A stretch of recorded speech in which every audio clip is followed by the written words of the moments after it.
Na semana passada, nós conversamos sobre o fato de que todos nós temos um mestre. Assim, a gente abriu essa primeira reflexão dessa série de fevereiro. E para a reflexão de hoje, a gente vai fazer algo um pouquinho diferente só do que eu habitualmente faço como expositor bíblico, mas eu vou pedir para você ficar comigo, tá bom? Então, vou pedir para você abrir sua Bíblia lá em Mateus 5, vou pedir para você abrir sua Bíblia lá, especialmente se você tiver com uma Bíblia bonita, como essa daqui assim, uma Bíblia física, você deixa aberto aí em Mateus 5. Se você tiver com a sua Bíblia elétrica aí, não tem problema, vá lá para Mateus 5 e fique lá comigo, tá bom? Evangelho de Mateus, capítulo 5. Joia. Na semana passada nós conversamos sobre o fato de que todos nós temos um mestre. E o que é um mestre? É alguém, uma pessoa, ou um ideal, uma ideia, uma realidade, a qual nós seguimos, a qual nós perseguimos, a quem nós ouvimos e principalmente a quem nós obedecemos e a quem nós imitamos. Nós reproduzimos aos poucos a vida do nosso mestre em nós. Aos poucos a vida do mestre, do seu mestre, é reproduzida em você, é reproduzida na sua vida. Por isso é importante, como a gente conversou na semana passada, como é importante a gente saber escolher bem o nosso mestre. E a gente, na semana passada, trabalhou uma questão, né? Quem é o seu mestre e aonde exatamente ele está te levando? Quem é o seu mestre e aonde exatamente ele está te levando? A gente lembrou que existem alguns mestres milenares que estão por aí. Pessoas que seguem o dinheiro, pessoas que seguem o sexo, pessoas que seguem o trabalho, pessoas que seguem a fama, pessoas que seguem pessoas, colocando o seu cônjuge, seu marido, sua esposa, seu filho, num lugar que só poderia ser de Jesus no seu coração. A gente conversou também sobre como isso é grave e como isso nos conduz a um caminho muito sinuoso e muito perigoso. Mas hoje nós vamos falar o seguinte: quando Jesus é o nosso mestre, quando nós estamos seguindo a Jesus como o mestre da nossa vida, para onde ele nos leva? Para onde Jesus está te levando como seu mestre? Para onde Jesus está me levando como o meu mestre? O Evangelho de Mateus é um evangelho que, se você tivesse o registro de todas as minhas pregações no ano, você descobriria que das 52 semanas no ano, pelo menos umas 15, todo ano, eu volto ao Evangelho de Mateus. Evangelho com quem eu tenho muita, digamos assim, intimidade. Mas, sobretudo, porque nós estamos pisando aqui nos capítulos 5, 6 e 7, num dos trechos mais famosos da literatura mundial. Quem nunca ouviu falar no famoso Sermão do Monte? Essa expressão não é popular apenas entre nós cristãos, mas com certeza o Sermão do Monte está entre as peças literárias canônicas mais conhecidas de todos os tempos, de todo o mundo. No entanto, o Sermão do Monte, embora seja um texto para o qual nós nos voltamos frequentemente, não é um texto de fácil leitura. Se você já se aplicou a ler o Sermão do Monte do princípio ao fim, tentando juntar ali parafusos e carrapetas, você já percebeu que não é um texto muito fácil da gente mastigá-lo, conhecê-lo. Por exemplo, Donald Carson, que é um grande erudito, ele pontua que existem diversas maneiras de abordar o Sermão do Monte. Albert Schweitzer, por exemplo, lista 7 interpretações diferentes do Sermão do Monte. Harvey MacArthur enumera 12 possibilidades de leitura do Sermão do Monte. Então, o Sermão do Monte é, de fato, uma peça que tem muita atenção, mas que é de difícil leitura e que tem muitas interpretações. Mas o que há no Sermão do Monte de tão especial e por que nós cristãos sempre voltamos ao Sermão do Monte? Porque, basicamente, Jesus define no Sermão do Monte o que significa ser discípulo de Jesus, ser um discípulo do reino e para onde ele está nos levando como discípulos dele. Então, olhe comigo para Mateus 5, por favor. Olhe comigo para Mateus 5. Mateus 5, de 1 a 12, nós temos as bem-aventuranças, onde Jesus redefine o que significa ser feliz. E Jesus redefine felicidade em termos de seguir a Ele. Felizes os que me seguem. Basicamente, esse é o resumo das bem-aventuranças. Logo em seguida, Jesus diz, dos versículos 13 a 16, que o discípulo é sal da terra e luz do mundo. Dos versículos 17 a 42, Jesus repete uma série de vezes: ouvistes o que fora dito aos antigos, eu, porém, vos digo. Jesus ele começa a reinterpretar a lei. Mostrando que ele é o verdadeiro intérprete das Sagradas Escrituras e não os fariseus, não os escribas. E ele começa a fazer uma interpretação de uma tal maneira que o resumo está nos versículos 43 e 48 do capítulo 5, que eu vou ler, o qual diz assim: vocês ouviram o que foi dito, ame o seu próximo e odeie o seu inimigo. Mas isso nunca esteve escrito em parte nenhuma da Bíblia, tá? Isso é uma interpretação farisaica da lei. Jesus está dizendo assim: vocês ouviram o que os fariseus disseram, ame o seu próximo, odeie o seu inimigo, mas eu lhes digo de maneira diferente: ame os seus inimigos, orem por aqueles que os perseguem, para que vocês venham a ser filhos de quem? Seu Pai que está onde? Nos céus. Porque ele faz raiar o seu sol sobre maus e bons e derrama chuva sobre justos e injustos. Se vocês amarem aqueles que os amam, que recompensa vocês receberão? Até os publicanos fazem isso. E se saudarem apenas os seus irmãos, o que estarão fazendo demais? Até os pagãos fazem isso. Portanto, vamos ler todos juntos esse versículo 48? Portanto, sejam perfeitos, como perfeito é o Pai Celestial de vocês. Jesus encerra o capítulo 5 fazendo um breve resumo. O discípulo é aquele que me segue, o discípulo é sal e luz, o discípulo vive a ética do reino, ele vive com o coração no reino, ele obedece à lei do reino e, sobretudo, o discípulo imita o seu Pai Celestial. Ele reproduz a santidade do seu Pai Celestial. O discípulo sabe que é filho do Pai Celestial. E é justamente nessa tecla que Jesus vai bater ao longo de todo o capítulo 6. Quando você pega o início do capítulo 6, Jesus está falando sobre a ajuda aos necessitados, por exemplo, prática da esmola, que era uma prática de piedade. Ele fala assim, que quando você der esmola, que a sua mão esquerda não saiba o que a direita fez. Porque quem está em secreto? O seu Pai que está em secreto e te vê, te recompensará. Quando ele fala sobre oração, ele fala assim: você não fique repetindo as coisas incessantemente, porque o seu Pai sabe do que você precisa. Feche a porta, entre lá no recôndito do seu quarto, e lá o seu Pai que te vê em secreto te recompensará.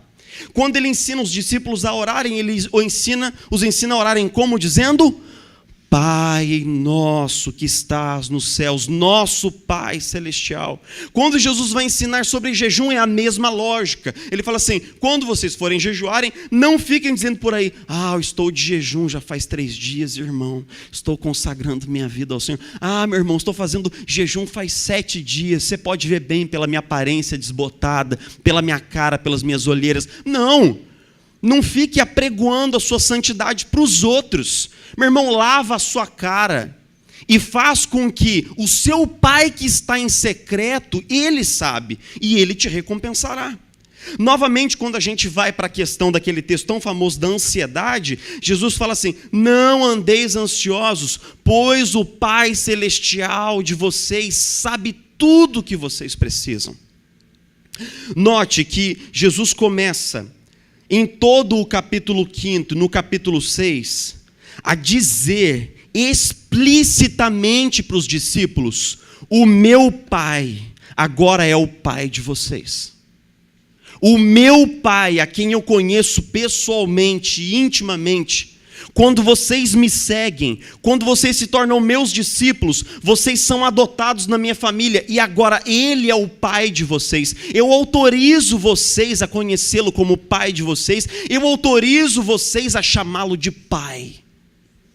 Nós estamos muito habituados com uma teologia da paternidade de Deus, e por isso para nós não parece muito chocante o que Jesus está dizendo aqui.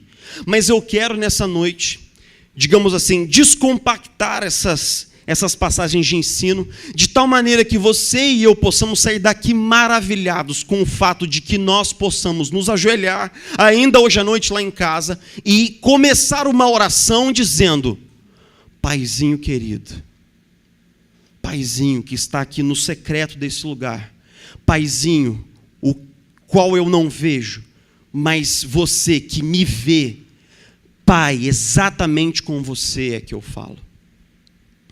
Quando nós perguntamos para Jesus, para onde Jesus está nos levando no caminho do discipulado, com certeza Jesus responderia: eu estou te levando de volta para o seu Pai. Eu estou pegando na sua mão e eu estou te levando de volta para casa. E lá, de volta para casa, eu vou te apresentar para o seu verdadeiro Pai. Então, em primeiro lugar, Jesus com certeza está nos levando de volta para casa. Ele diz, sejam perfeitos como perfeito é o Pai Celestial de vocês.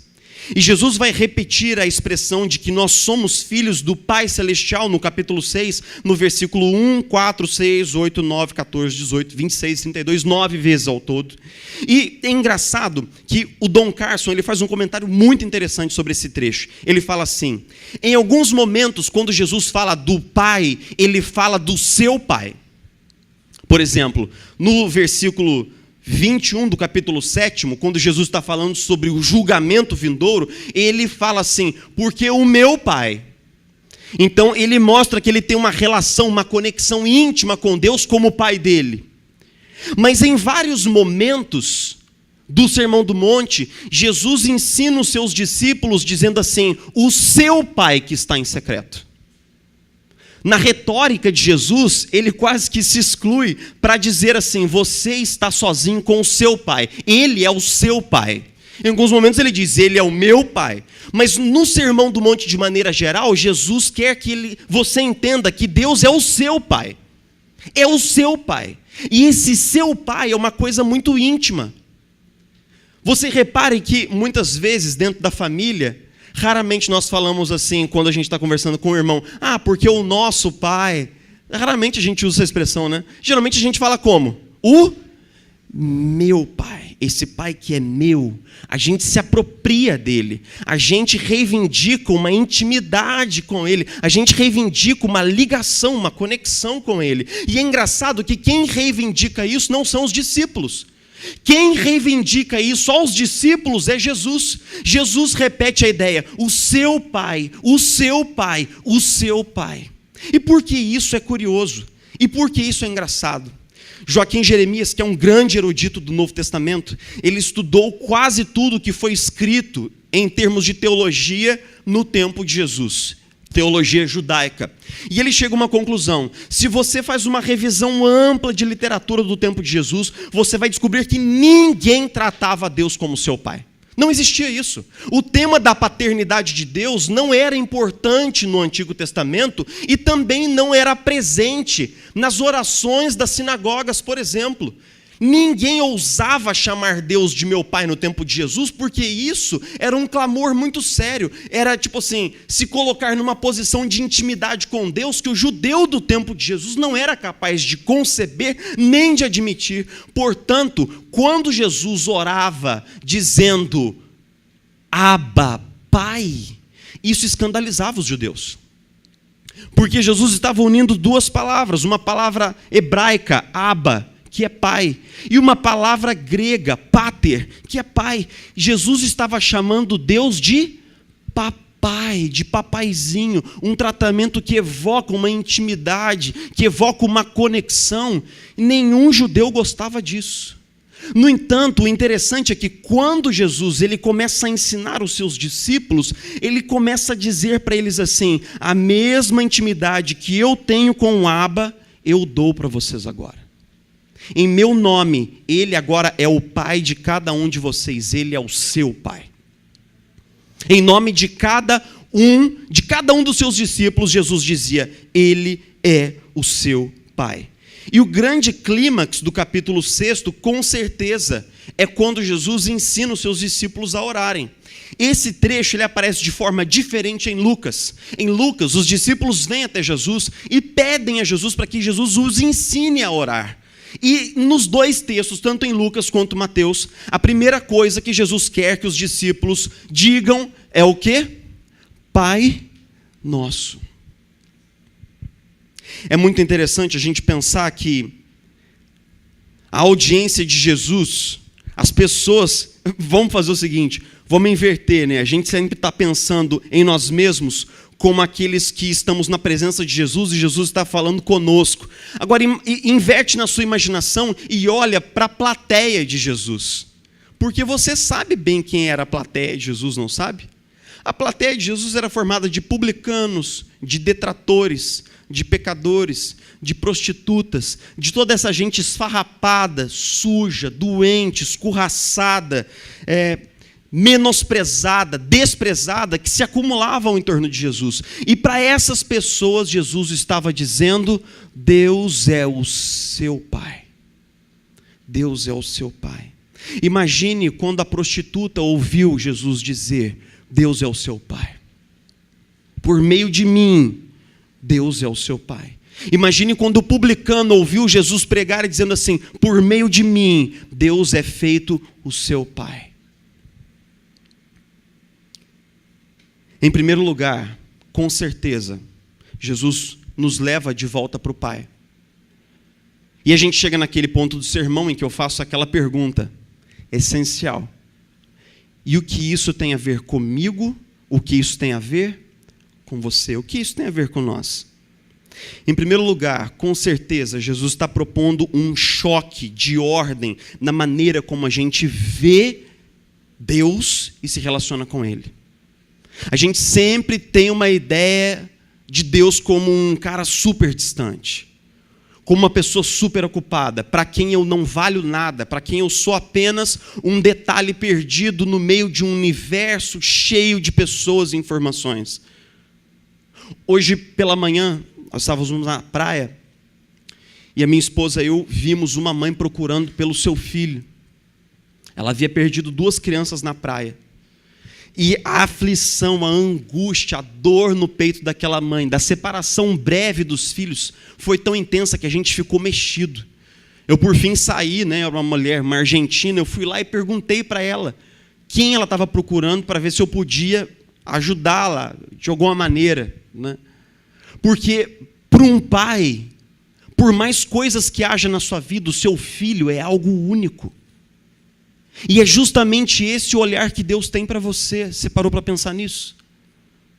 Em primeiro lugar, quando Jesus fala que Deus é o nosso Pai, Ele começa a destruir essa ideia de um Deus distante que a gente tem na cabeça. Ele começa a demolir essa figura esculpida em pedra. Essa ideia de um Deus sentado num trono, distante, léguas de nós, Ele começa a ser deteriorado. E uma figura de um Pai com um rosto amoroso, compassivo, um Pai que se importa, um Pai presente começa a emergir na nossa cabeça. A nossa visão de quem Deus é subitamente questionada, é transformada, porque Deus não é apenas Deus lá em algum lugar, Ele é o meu Pai, Ele é o seu Pai. Imagine que Deus sabe tudo a seu respeito, que Ele estava lá quando você nasceu.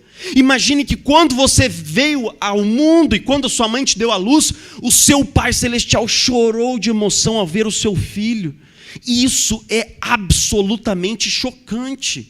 Nós somos colocados diante de um Deus que é muito mais humano, talvez, do que nós, que tem muito mais coração, talvez, do que nós todos juntos aqui, um Deus que sofre conosco. E isso é aterrorizante até. Em segundo lugar, com certeza, quando Jesus diz assim, quando Deus, né, Jesus te pega pela mão e fala assim: Deus é o seu Pai. Isso é um soco na boca do estômago de muitos de nós aqui. Porque muitos de nós aqui viemos de experiências completamente desastrosas com os seus pais. Muitos de nós, muitos rostos que estão me ouvindo aqui, têm lá no fundo do coração um sentimento de orfandade absolutamente terrível. E não é porque o seu pai morreu quando você era criança. Ele esteve vivo. E talvez esteja vivo ainda hoje. Talvez ainda hoje você ligue para o seu pai. A grande questão é que você não o sente como seu pai, não é verdade? A questão é que ele poderia ser também seu chefe. Ele poderia ser seu gerente. Ou seu amigo da escola, tanto faz. Porque uma relação paternal não foi construída. Você não olha para essa pessoa como alguém que está sobre você, abraçando você, dando orientação. Ele é um pai presente fisicamente, mas ausente afetivamente, emocionalmente e espiritualmente. Um pai que nunca te afirmou, um pai que nunca te disse, eu te amo, meu filho, eu te amo, minha filha. Ou um pai que nunca disse, bom trabalho, meu filho, bom trabalho, minha filha. Um pai que nunca declarou o seu amor, nunca afirmou o seu valor. Um pai que aparentemente ou realmente não se importa com nada do que acontece na sua vida. Suas realizações não importam para ele. Ou um pai que ama mais outro irmão. Ou um pai que não está presente nem física nem emocionalmente.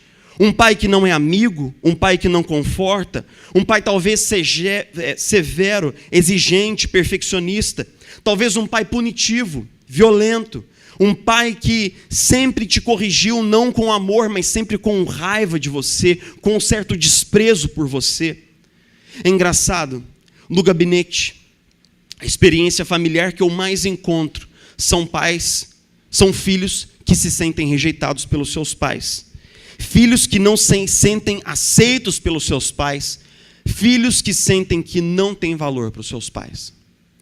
Talvez, além de uma figura ausente, seu pai tenha sido ainda pior. Ele imprimia um tipo de presença na família, mas uma presença ruim, uma presença abusiva. Abusiva verbalmente, abusiva fisicamente. E então muitos de nós crescemos assim, com um buraco afetivo no lugar do pai. Muitos de nós nos tornamos adultos que nos sentimos lá no fundo como crianças deixadas órfãs pelos seus pais. E nisso tudo, um sentimento muito complexo se prenuncia e se anuncia dentro de nós. Todos nós gostaríamos de sentir orgulho do nosso pai. E de olhar para o nosso pai como uma figura a qual nós amamos e a qual nós nos sentimos compelidos a honrar e agradecer. Mas o fato é que eu tenho encontrado muitos adultos, que sentem um ódio velado dessa figura paterna. Se não é um ódio velado, é um desprezo. Meus irmãos, quando Jesus nos leva até o nosso Pai Celestial, tudo isso é visitado e revisitado. Tudo isso é colocado no lugar. Porque de alguma maneira você descobre que Deus não é um pai. Não é sobre isso que Jesus fala. Jesus não apresenta o Pai Celestial como um pai. Ele apresenta o Pai Celestial como o Pai. O Pai. E isso faz toda a diferença. Deus não é um pai para nós. Deus é o Pai para nós. É alguém em quem a gente pode descansar. É alguém que nos afirma. É alguém que nos perdoa. É alguém cujo amor também não é feito de celofane. Ele nos corrige. Ele nos apruma. Ele nos coloca de pé. Ele nos confronta em amor e com verdade. Mas é um pai amoroso sobretudo. É um pai compassivo sobretudo. É um pai que quer ter você perto dele sobretudo. E para quem você vale mais do que todo mundo. E esse pai é capaz de parar tudo só para ficar com você. Não é essa a intimidade que Jesus nos promete na vida de oração. Ele fala assim, vocês não fiquem orando aí pelas esquinas, exibindo a espiritualidade de vocês, mas fechem a porta do quarto e o Pai encontrará vocês lá no secreto. Jesus está prometendo um tipo de intimidade com o Pai, que é ficar a portas fechadas com o Pai. É ter a presença do Pai ali só para mim. E eu não sei se você percebe, mas é isso que acontece na oração, não é verdade? Você não se preocupa se tem uma guerra no Oriente Médio, você sabe que o mundo está um caos, mas você sabe que o Pai está ali para você. Você sente isso. O seu coração diz assim, meu filho, olha, fica tranquilo, esse tempo é só seu. A minha atenção sobre você não está dividida. Tudo o que eu tenho e sou está aqui agora, está aqui para você e só para você. Meus irmãos, como é bom a gente ter um pai que para tudo para estar conosco. Esse não é um pai, ele é o pai. Por fim, quando Jesus faz isso, quando Jesus nos apresenta ao nosso pai, ele também toca na questão da nossa identidade. Jesus toca na questão da nossa identidade, porque quando ele nos apresenta o pai, ele nos afirma como sendo filhos de Deus. Eu não sei se você se lembra, quando Jesus está falando sobre a ansiedade, a preocupação com o futuro e tal, a maneira como a gente se desgasta por coisas que a gente não pode controlar, a preocupação com o futuro, aí ele vira e fala assim, cara, não fique preocupado com essas coisas. Os pagãos é que se preocupam com isso, porque o pai de vocês... Ele começa a fazer um contraste entre nós, que temos uma relação de pai e filho com Deus, e o pagão, que não sabe que Deus é seu pai, e portanto ele não consegue descansar no pai. Mas o que Jesus está dizendo é o seguinte, confie nessa sua nova identidade, descanse no fato de que você é um filho de Deus, só descanse nisso. Não fique atemorizado, não fique assustado. Se você tem um pai, o pai cuida de você. Quem aqui é pai? O seu filho alguma vez com 3, 4 anos assim, ele chegou para você e falou assim, pai, será que a gente vai ter salário até o final do mês para ter comida aqui em casa? Pode ser que alguma criança muito precoce, muito esperta, tenha falado alguma coisa semelhante, mas não é comum, não é verdade, queridos? Porque o seu filho pressupõe que você está cuidando dele, você está suprindo ele, e que você tem poder e inteligência para fazer isso.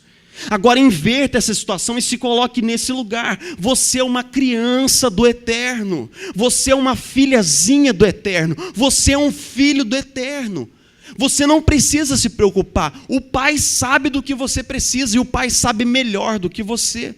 E é justamente quando nós descobrimos que Ele é o nosso Pai que nós começamos a descansar. É impossível descansar à sombra de um Deus impessoal. Se Deus é só um Deus grandão, poderoso, soberano, lá no trono dos céus para você, dificilmente isso vai trazer algum consolo ao seu coração. Mas se você entende que Ele é o seu Pai, que Ele é tudo isso que a gente falou antes. Ele é grandão, Ele está lá no trono, Ele é soberano, Ele comanda a história, Ele é eterno, Ele é onisciente, onipotente e tal. Mas, além disso tudo, Ele tem um elan íntimo com você. Você é único para Ele, você é única para Ele. Ele conhece o seu CPF, Ele sabe do seu RG, Ele conhece o seu CEP. E coisas que você nem sabe a respeito de você, Ele sabe. Ele é o seu Pai e Ele cuida de você. A grande questão é que muitas crianças que foram abandonadas, que foram rejeitadas ou massacradas emocionalmente pelos seus pais, eles desenvolvem esse buraco interior chamado de complexo de João Ninguém. São pessoas que sentem que não têm uma identidade, que não têm valor próprio, que não têm um valor em si mesmas, mas que precisam provar que são alguém. O filósofo suíço Alain de Botton, ele fala sobre a intensa busca de uma identidade por meio do sucesso, da carreira, do dinheiro e de seja lá mais o quê. São pessoas que estão vazias dentro de si, que não sabem quem são, não foram afirmadas pelo Pai, não foram confirmadas pelo Pai, por isso buscam um tipo de identidade fora de si mesmos. É o que Judith Viorst chama de pessoas famintas por um eu. E muitas vezes essas pessoas tentam provar que são bons o bastante. Mas note, quem sabe que é bom o bastante não precisa provar nada. Se você tem em você, dentro de você, que você é amado e é aceito, você não precisa provar mais nada. Óbvio que você vai trabalhar e conquistar e lutar, mas por outros motivos que não provar a si mesmo. Isso é muito perigoso. Porque muitas pessoas destroem a si mesmas, destroem o casamento, destroem a saúde, tentando provar uma coisa que elas nunca poderão provar. Tim Keller, no livro Ego Transformado, diz que o ego, quando ele é vazio dentro de si mesmo, ele se torna atribulado, ele se torna atarefado para tentar provar para os outros e para si mesmo que ele é alguém e que ele tem valor. Mas note que as vitórias nunca bastam, não é verdade? Você pode falar assim, cheguei num patamar da vida aqui, ó, que agora eu provei para minha família, para o meu pai, para não sei quem, para os vizinhos. Só que logo esse sentimento de que eu provei foi o bastante, ele é engolido dentro do buraco que existe dentro de nós. E nós passamos a buscar novas realizações para provar de novo e de novo e de novo. Só que isso é um ciclo sem fim. Isso é um ciclo sem fim. Por isso C.S. Lewis, no livro dele, Os Quatro Amores, ele diz o seguinte: o tipo de identidade que Deus nos dá é uma identidade que liberta. Sabe por quê? Porque não foi você que conquistou, então você não pode perdê-la. O tipo de identidade que nós temos em Deus não é alguma coisa que nós provamos que somos bons o bastante. Não, nós não fomos salvos pelas obras, nós fomos salvos pela graça. Deus livremente, graciosamente, soberanamente pegou a filiação que era de Jesus e colocou sobre você. Não é uma coisa que você lutou para conquistar, então também não é algo que você possa perder. Então você pode simplesmente descansar. Você chegou em casa, tudo está bem agora. Você pode baixar a guarda, tudo está bem agora. Agora você é uma filha do Eterno. Você é um filho do Eterno. O vazio pode ir embora. E você pode descansar do lado de dentro e do lado de fora. A aflição e a angústia podem ir embora. Porque agora você sabe quem é. Você não está órfão. Você é um filho amado do Eterno. Você é uma filha amada do Eterno. E isso muda tudo. Isso muda o jogo, isso vira a mesa, isso nos transforma de dentro para fora, e isso nos transforma de verdade. Para todas as outras religiões do mundo existe um Deus também, e nós estamos aqui distantes desse Deus, mas o caminho para esse Deus é: faça o bem, seja bom o bastante, vá à igreja, preste culto, faça os rituais, purifique-se, e então, quem sabe, você um dia será bom bastante para esse Deus que está lá no céu. Mas o Deus de Jesus é completamente diferente. Ontem, eu com minha esposa, a gente estava conversando à noite, olhando para o céu estrelado assim, e a gente estava falando como Deus faz as coisas diferente do que a gente imaginaria. Deus é um cara diferente. Ele faz tudo ao avesso do que a gente esperaria ou intuiria. Deus é um cara que faz tudo diferente. Deus chega para você, pega os seus pecados contabilizados, coloca sobre Cristo e mata o único filho dele no seu lugar. E aí então ele pega a justiça do filho dele, derramada em forma de sangue na cruz do Calvário, e lava você dos pés à cabeça. E agora ele diz assim: a primeira coisa que eu quero que você saiba é que você é meu. E que eu nunca mais vou largar da sua mão.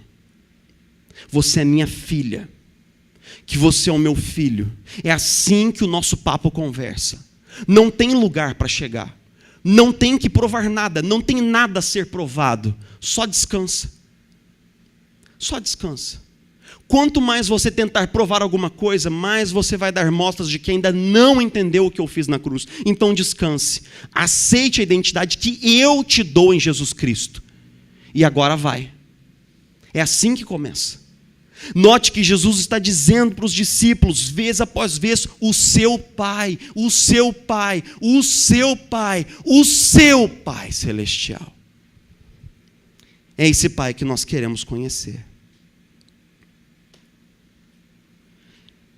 Ninguém jamais foi tão íntimo do Pai como Jesus. Ninguém. Ninguém.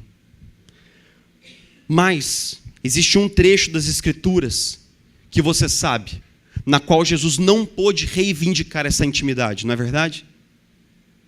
Você sabe que pendurado na cruz, Jesus clamou dizendo: Deus meu, por que me desamparaste? Jesus está citando um salmo davídico, o Salmo 22. E ali naquele exato momento, nós estamos vendo uma coisa que é no mínimo curiosa. E se nós olharmos mais de perto, nós veremos que é aterradora. Nós todos aqui somos cristãos trinitarianos, o que quer dizer que nós cremos que Deus, o nosso Deus, Ele existe, Ele é 3 pessoas. E ele desde sempre foi uma comunidade. Pai, Filho e Espírito. Então nunca houve um tempo no qual o Filho não esteve na presença do Pai. Desde a eternidade, o que é algo que eu e você não podemos nem conhecer, nem conceber, nem sequer imaginar. Desde a eternidade, o Pai, o Filho e o Espírito estão juntos, de mãos dadas, experimentando esse amor que os antigos gregos chamavam de o amor da pericorese. O amor que existe no elan, na dança da Trindade. O Pai sempre esteve com o Filho sempre esteve com o Pai, os dois na presença do Espírito Santo. Mas por um momento, por causa do meu pecado e por causa do seu pecado, Jesus não pôde sentir esse Pai. Jesus não pôde ter esse Pai tão próximo dele. Ele orou dizendo: Deus meu, por que você me abandonou aqui? O Don Carson diz: isso não é mera poesia nos lábios de Jesus. Jesus não está recitando isso só poeticamente, como se ele estivesse dizendo assim, dando forma ao seu sofrimento. Não. Nós cristãos cremos que por causa do nosso pecado colocado sobre Jesus, a intimidade entre o Pai e o Filho foi quebrada. Porque o pecado sempre gera separação, sempre gera desconexão. E quando Jesus se colocou no nosso lugar, ele levou sobre si a nossa rejeição, a nossa separação, a nossa distância de Deus estava ali sobre Jesus. Lembre-se que quando Marcos narra o momento da morte de Jesus, ele diz assim: grandes trevas inundaram toda aquela região. Era meio-dia, mas o sol tinha se posto. Aquelas trevas anunciavam essa distância. Você precisa entender tudo que Jesus fez por você, para que você possa valorizar o fato de ser filha de Deus. Jesus abriu mão, ainda que temporariamente, ainda que por um espaço curto, do seu status de filho único de Deus, para que eu e você pudéssemos desenvolver essa intimidade única com o Pai. E como nós encerramos essa reflexão? Nós encerramos assim. Você pode vir à igreja 1 milhão de vezes. Você pode fazer coisas religiosas 2 milhões de vezes. E nunca experimentar Deus, o Eterno, como seu Pai. Pelo resto da sua vida pode haver uma distância intransponível entre vocês dois. Agora eu sei que o problema não está no Pai, porque o Pai enviou o seu Filho para morrer no seu lugar. O Filho morreu no seu lugar e o Filho te disse: Ele é o seu Pai. Paulo em Romanos 8 disse: o Espírito Santo foi enviado aos nossos corações e o Espírito dentro de nós nos ensina a orar, dizendo como? Abba, Pai. Então o Pai, o Filho e o Espírito querem você. Eles querem te trazer para perto, eles querem comunicar essa paternidade a você. Meu irmão, minha irmã, se você não tem sentido Deus como seu Pai, então eu te peço no nome de Jesus, abra o seu coração. Deus quer ser mais do que uma divindade cósmica para você, Ele quer ser o seu Pai. Isso faz toda a diferença. Os deuses antigos gregos, eles estavam contentes e satisfeitos com o fato de que eles moravam no Olimpo, e os humanos não. Eles achavam isso chique. Era como morar numa área nobre e ter as pessoas que você não quer longe de si. Eles achavam chique morar no Olimpo e os humanos não ser permitidos subir o Olimpo. Mas o Pai que você tem em Jesus Cristo não é assim. Ele quer estar com você. Ele quer caminhar ao seu lado. Ele quer segurar na sua mão. E, sobretudo, Ele quer te lembrar de que Ele não é um Pai. Ele é o Pai. O Pai. Vamos orar todos juntos?